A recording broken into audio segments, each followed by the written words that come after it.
At a time when most governments in the country are faced with the formed fiscal philosophy, when governments walk face down with little care about the future, when a large chunk of annual spending are on recurrent list, leaving capital projects poorly funded, Rivers State stood out.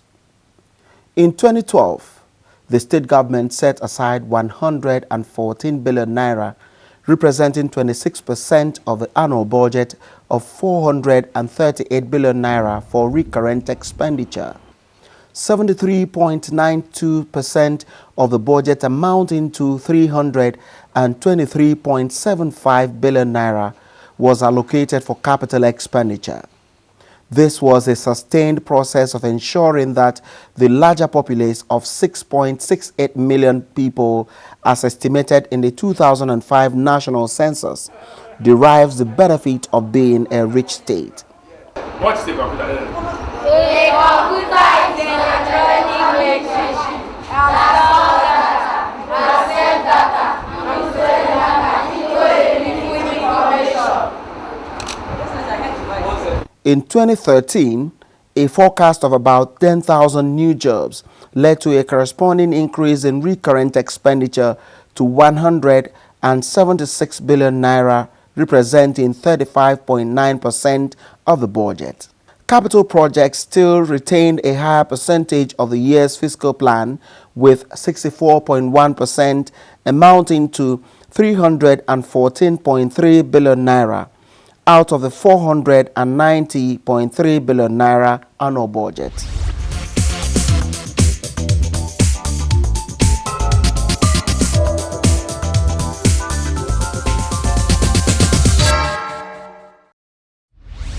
How this budgetary policy has affected the people may not be hard to find.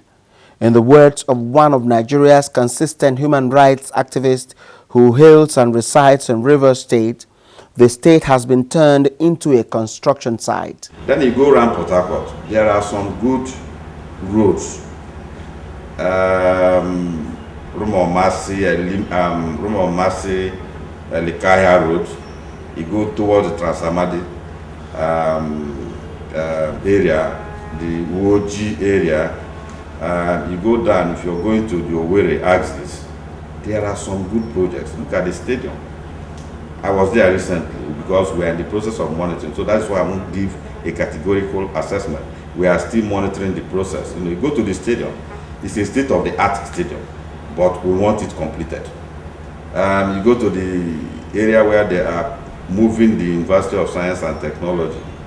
That is a modern city in terms of the infrastructure that has gone into place. That is not to say that the governor is a perfect human being.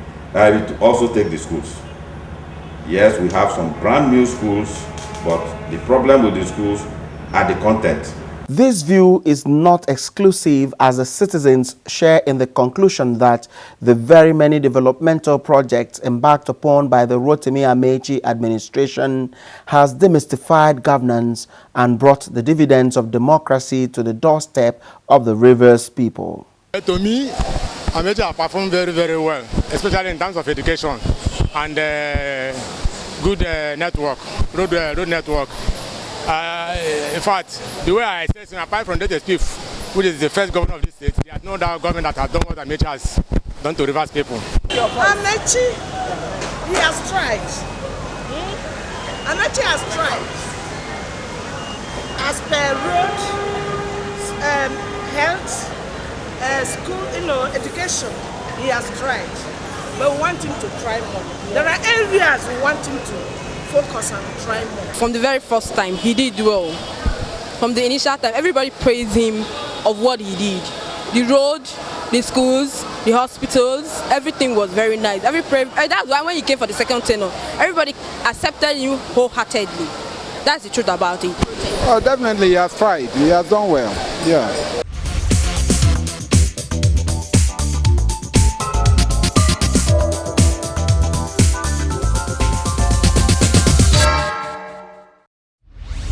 In the view of many residents of Rivers State, one of the greatest achievements of the Rotimi Amechi administration was the restoration of security after years of restiveness.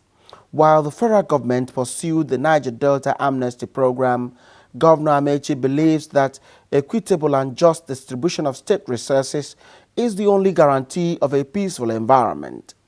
He buttressed this in an interview he granted a foreign media where he said, "Insecurity is a product of poverty, and I think that what the government needs to do, including my government at the state, is to address poverty. To address poverty, you have to look at education and industrialization. Industrialization can only come when you have electricity. Once people are employed, then the question of insecurity will be reduced." This peace the state sought and achieved with its broad-based approach to governance remained until the 9th of July.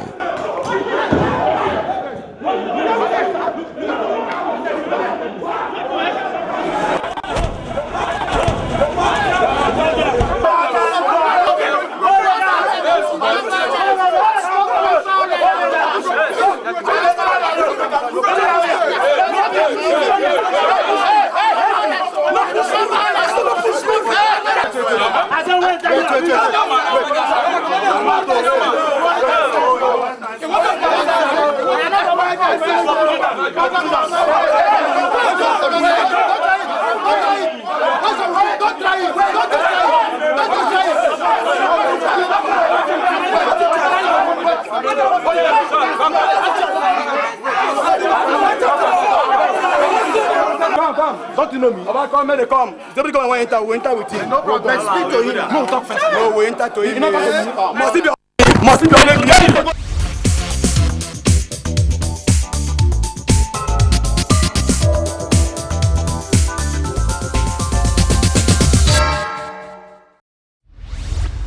The intervention of the National Assembly days after this sad incident was hinged on the provision of the 1999 Constitution of the Federal Republic of Nigeria, but it stripped Rivers State of one leg of the tripod of democratic governance. Certainly it's not the most exciting proposition. I mean, it's always better in a democracy that the tripod is complete.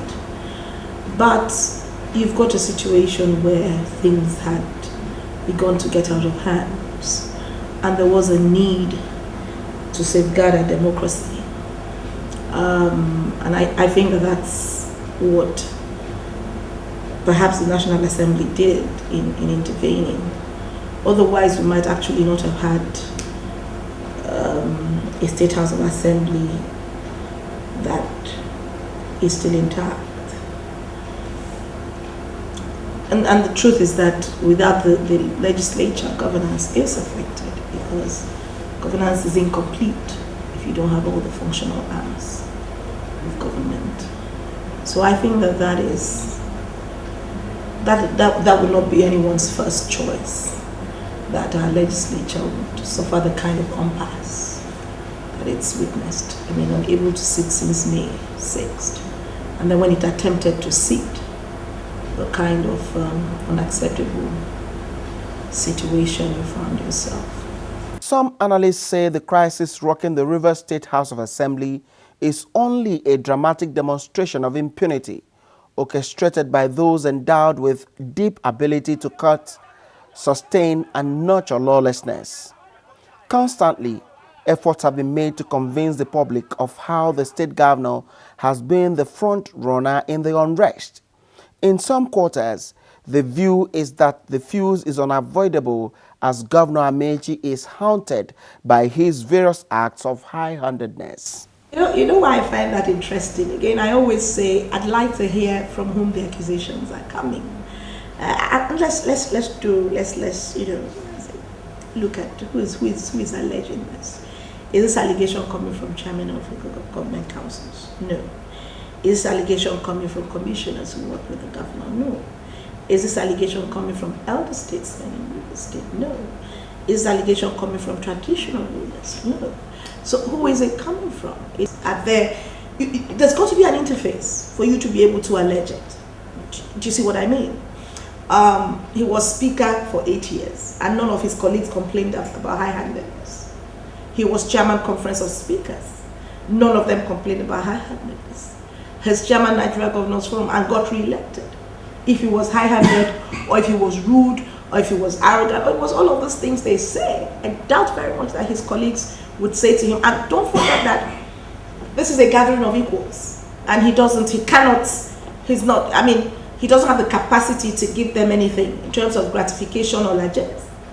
So they owe him nothing. I work for Governor Amechi as Commissioner for Information, and I haven't seen any incidences of high-handedness. If governance issues are the problem or responsible, or high-handedness is responsible for what is happening now, all those who are campaigning, talking about high-handedness are guilty of high-handedness, because they are the external forces that make some of these things happen. They have been part and parcel of the system. And if today or yesterday they have realized that high-handedness is a problem, then they should also be responsible to bear responsibility for their own contribution in that. I don't think that is just the sole aim. We have, and over time, been monitoring the system. We have our own views are also made about governance in Rivers State, and we have track record of objectivity in so doing. So to reduce it to high-handedness by the governor alone, I think for me is very, very laughable, in the sense that if you look critically on the issues that are involved, you will find that individuals want to retain power. Individuals want to retain constituency.